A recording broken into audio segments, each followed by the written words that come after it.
Ayan ang aking cactus. Tumaas na ng todo. Ayan, daming tinik, tinik, tinik, tinik. Puro tinik. Pati ako tininik. Natinik pati niya. Nyakong nyako. Ang tinik kaya niyan, guys. Ang sakit pa naman pag natusok ka. Tumaas. Hindi ako naman putuling. Sayang. Tingnan niyo siya. Kakaway-kaway siya sa inyo. Ang aking cactus. Cactus.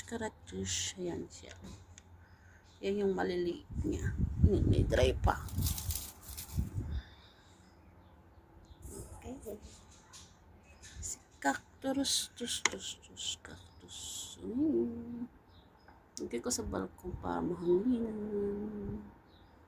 Siya. Okay.